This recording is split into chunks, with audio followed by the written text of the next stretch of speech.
de la fascia pélvica, en especial su componente anterior, que va a ser el ligamento puboprostático en el varón y el ligamento pubovesical en la mujer. ¿Ya? Entonces, ¿quiénes fijan el cuello vesical a la pelvis? Va a haber unos ligamentos, los ligamentos laterales de la vejiga, luego el arco tendinoso de la fascia pélvica. Ese arco tendinoso de la fascia pélvica va a dividirse se va a constituir en el ligamento puboprostático en el varón y el ligamento pubovesical en la mujer. Entonces aquí pueden ver esto que les hablaba la anterior vez, ¿no?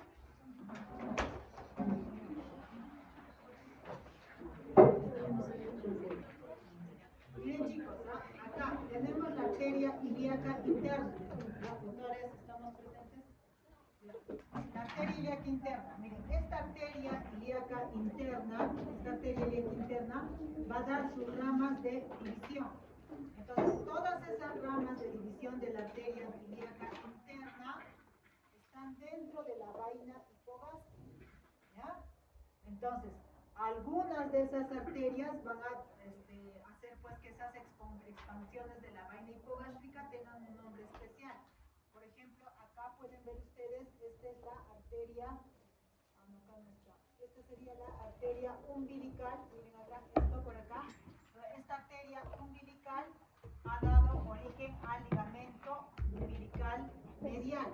Y a partir de este ligamento umbilical medial salen las expansiones que va a ser la fascia umbilico-prevesical. Esta de acá, ¿no es cierto? Esto va a formar parte de la celda vesical, este ligamento. Entonces, por delante de este ligamento umbilico-prevesical vamos a tener el espacio de Retzius. ¿Ya? Entonces, ese espacio de Retzius va a estar limitado por la fascia transversalis en el abdomen y abajo por la sínfisis del pubis. ¿Ya? Entonces, esta vejiga, la vejiga, acá se ve parte de la vejiga, está dentro de todo este tejido celular laxo. Está libre. ¿Por qué? Porque tiene que distenderse para el momento en que llegue la orina. Pero en el cuello va a estar fijo. ¿Ya? En el cuello se supone que acá todo este es tejido celular extraperitoneal. Ese tejido celular extraperitoneal se condensa formando una fascia, que es la fascia endopélvica. Esa fascia endopélvica va a tener reforzamientos. Uno de esos reforzamientos va a ser el arco tendinoso de la fascia endopélvica. No vayan a confundir con el arco tendinoso del músculo obturador que da origen presta inserción al músculo elevador del ano. ¿Ya? Acá va a haber otro arco tendinoso, no tengo acá la figura, ¿ya? Pero en el útero lo vamos a ver. Ese arco tendinoso va a tener unos reforzamientos, que va a ser el ligamento pubovesical en este caso. Ya, acá pueden ver ligamento pubovesical, que van a ser dos, un medial y un lateral. Y a los costados los ligamentos laterales de la vejiga. Entonces, estos ligamentos laterales con los ligamentos pubovesicales y el arco tendinoso de la fascia pélvica van a fijar el cuello de la vejiga al suelo de la pelvis y a la sínfisis del pubis. Acá, por ejemplo, tenemos este es el arco. A ver, acá tenemos miren, es el arco tendinoso del elevador del ano. ¿Ya? Y acá está el cuello de la vejiga. Y este es el arco tendinoso, acá, este de acá. Este es el arco tendinoso ya miren, acá sí se ve. Este es el arco tendinoso del obturador interno. O del elevador del ano ya también, ¿ya? Sí, también. ¿Ya? Este es el músculo obturador interno, ¿no? Pues miren, este es el arco tendinoso del elevador del ano o del obturador interno. Acá se está fijando este músculo, esta parte ya sería el músculo pubo rectal, es el más medial y anterior es el pubo rectal. ¿Ya? Entonces, aquí ya se está formando. Entonces, este músculo está recubierto por la fascia endopélvica. Esa fascia endopélvica, recuerden que tenía una cara superior y una cara inferior. ¿Ya? En la cara superior va a haber otro arco que se va a formar. Este arco. Este es el arco tendinoso de la fascia pélvica. Este de acá. Entonces, este arco tendinoso de la fascia pélvica va a tener un reforzamiento que se va a formar el ligamento pubovesical que va a unir el cuello de la vejiga uterina, de la vejiga urinaria, perdón, a la sínfisis del pubis y al mismo suelo de la pelvis, porque es una dependencia de la fascia pélvica o intropélvica que está tapizando a los músculos del suelo de la pelvis. Entonces, al final, yo quiero que ustedes entiendan, comprendan la íntima relación de este suelo de la pelvis, constituido por esta fascia, para reforzar al cuello de la vejiga. ¿Bien? Entonces, el cuello de la vejiga es esa parte que va de la vejiga que va a rodear el origen de la uretra. El cuello de la vejiga es la parte más inferior de la vejiga, bien, y esta ya sabemos que está fija por esos ligamentos, ¿no? Entonces se inserta en su porción mediana dos fuertes bandas fibromusculares que conectan el cuello y la porción pélvica de la uretra con la cara posterior del hueso del pubis, ¿no? Por estos ligamentos. Entonces, ¿qué continúa a la vejiga? La uretra. La uretra, ¿dónde comienza? La uretra comienza en la base de la vejiga y termina con una, miren, esto es pues así, ¿no? Este es el vértice de la vejiga, ¿ya? Este vértice, ¿con quién se continúa? Con el uraco. Este es el fondo de la vejiga, ¿ya? Acá está la base de la vejiga. Esta base de la vejiga, ¿con quién se va a continuar? Con la uretra. Entonces, ahí está el cuello de la vejiga. El cuello de la vejiga está alrededor de la uretra, ¿ya? Entonces, la uretra comienza en la base de la vejiga y termina con una abertura al exterior en el perineo. La uretra femenina, ya saben ustedes, es corta, 4 centímetros, sigue un trayecto ligeramente curvo cuando pasa en sentido inferior a través del suelo de la pelvis hacia el perineo. Y esta uretra, ¿qué cosa atraviesa? Como han visto, atraviesa el espacio perineal profundo y la membrana perineal, antes de abrirse en el vestíbulo que se ubica entre los labios mayores. Entonces, ¿qué va a pasar en el caso de la mujer? Aquí, esta porción corresponde ya al vestíbulo. ¿Y qué cosa es el vestíbulo? Es el espacio que se va a encontrar entre los dos labios mayores, ¿ya? Entonces, ahí, básicamente, claro que ahí está el espacio perineal superficial, entonces, ahí está encontrando el orificio externo de la uretra en el caso de la mujer. Bien, entonces, en relación con el extremo inferior de la uretra, va a haber dos pequeñas glándulas que van a ser las glándulas mucosas paraureterales o glándulas de Skene.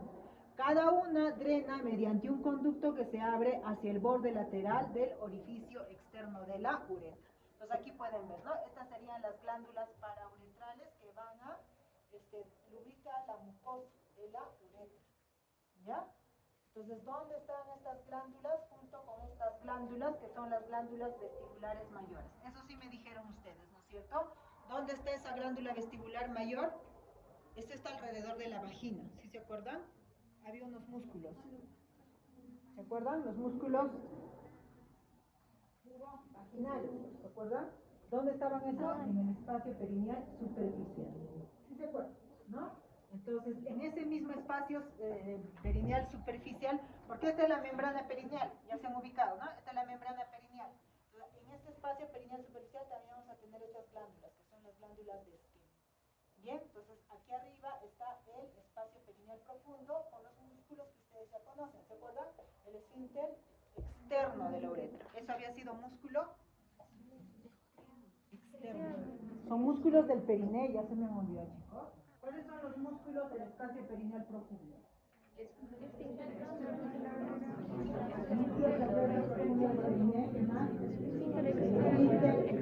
a la uretra.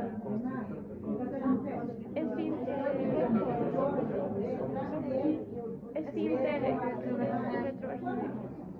Esos eran los músculos del espacio perineal profundo.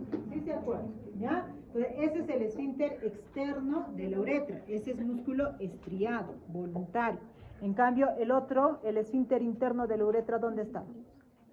¿Qué era? Era músculo liso. ¿A qué correspondía? ¿Se acuerdan? A la capa circular media del La capa circular media. Las capas más inferiores, circulares lisas, del músculo detrusor de la vejiga. ¿Ya?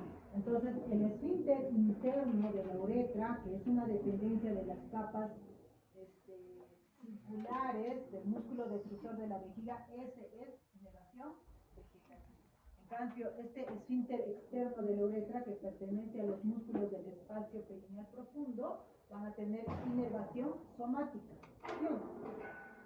¿Ya? Inervación somática. ¿Qué nervio será? ¿Vago? ¿Qué vago? ¿A quién lo mata? ¿A quién voy a matar?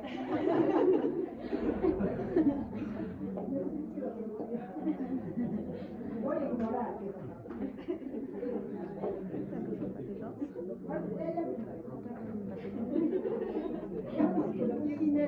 Tenía que leer para la clase de...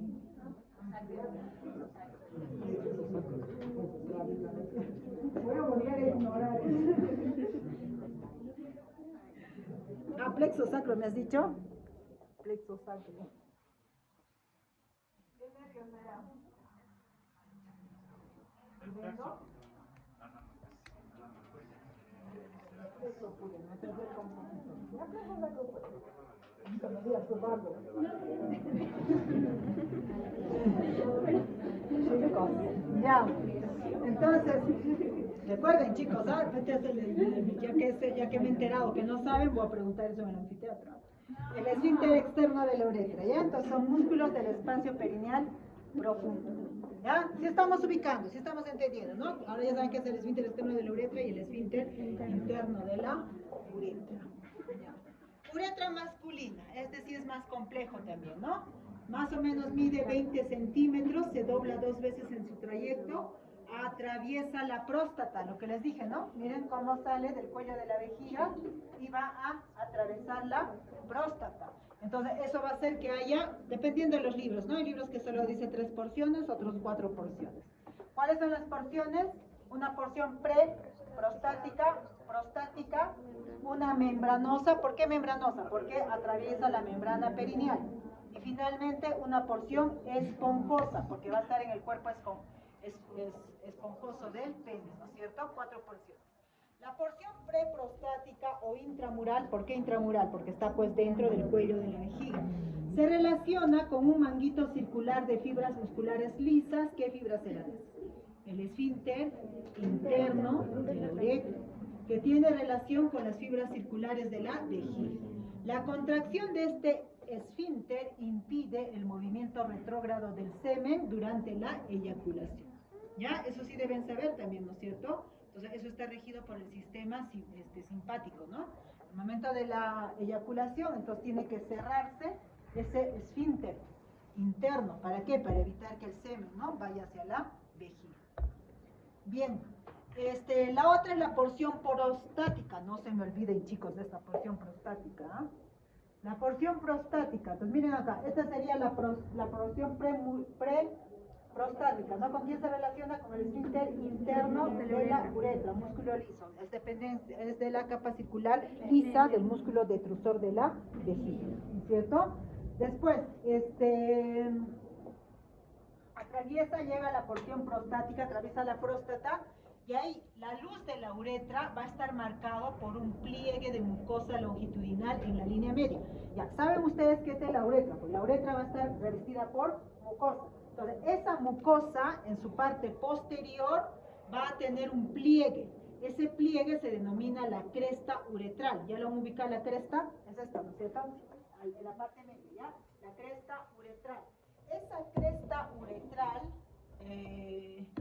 va a tener una depresión, va a formar una depresión a cada lado, ¿ya? Se supone que este es un engrosamiento o es un repliegue, ¿no? O sea, una elevación, ¿no? La cresta uretral. A los lados va a haber una depresión que van a formar los senos uretrales, ¿ya? Y van a ser 2, ¿no es cierto? Entonces la depresión situada a cada lado de la cresta es el seno prostático o seno uretral. Los conductos de la próstata desembocan en estos senos. Entonces miren acá, entonces todo esto es la próstata. La próstata en realidad es como un conjunto de glándulas, ¿ya? Es como si alrededor de la uretra hubieran crecido varias glándulas, ¿ya? Entonces son pequeñitas, ¿no? Son varias glándulas que van a ser las glándulas prostáticas.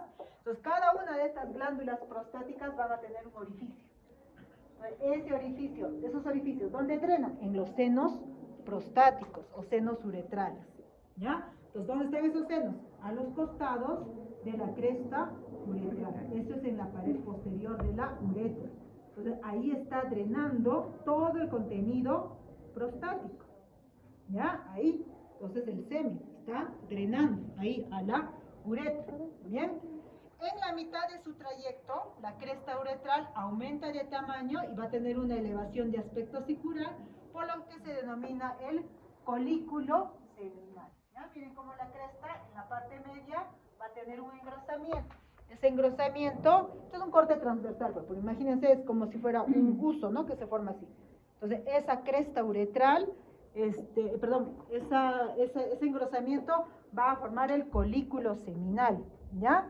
Entonces, ¿qué sucede? Cuando antes operaban, ¿no? La próstata sacaban todo eso, ¿no? Abierta, ¿no? Hacían una cirugía abierta y sacaban todo este tejido alrededor. ¿Ahora qué hacen? Ahora ingresan por la uretra, ¿ya? Son las resecciones transuretrales. ¿Por qué? Porque ingresan con un endoscopio, van a ingresar por la uretra, ¿ya? Entran con una cámara endoscópica por la uretra y tienen que recorrer cada una de estas porciones, ¿no? La porción esponjosa, la porción membrosa y la porción prostática. Entonces, ¿cómo saben que están en la porción prostática? Cuando ven al folículo seminal, ¿ya? Se ve como una depresión blanquecina. Ahí, algún día yo sé que van a entrar, porque seguro hacen resecciones transuretrales. Entonces, ahí ingresan y ahí se ve. Una vez que encuentran el folículo seminal, saben que están en la porción prostática. Entonces, desde ahí empiezan a resecar todas las glándulas prostáticas en la cirugía de próstata, ¿no? Pues no se olviden, por favor, de ese colículo seminal.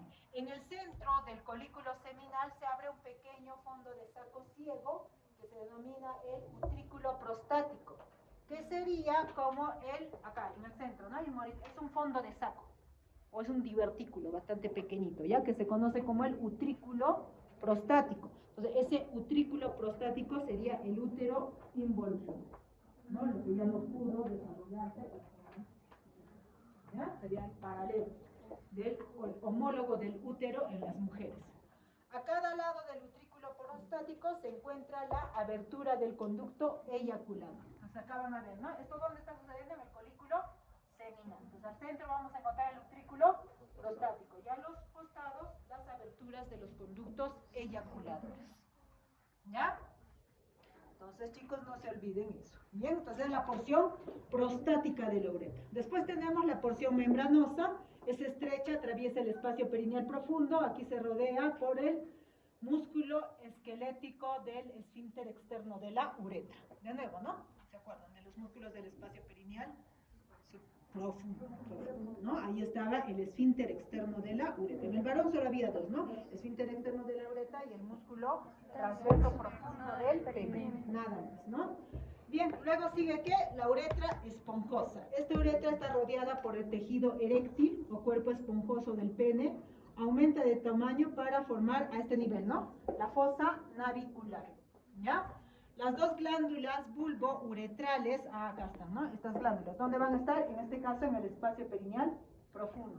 Glándulas bulbouretrales. Las glándulas bulbouretrales que hay en el espacio perineal profundo forman parte del aparato reproductor masculino y se abren en el bulbo de la, acá ven, ¿no? Miren, se está viendo acá, este es el bulbo de la porción de la uretra esponjosa, de la porción esponjosa. ¿Sí? Entonces acá va a haber un bulbo, un engrosamiento por debajo nomás del espacio perineal profundo y otro engrosamiento que es la fosa navicular. En este bulbo drenan las glándulas bulbouretrales, ¿ya? Bulbouretrales. Bien, y así llegamos al aparato reproductor masculino. ¿Ustedes nomás quieren, chicos? Sí. Mañana.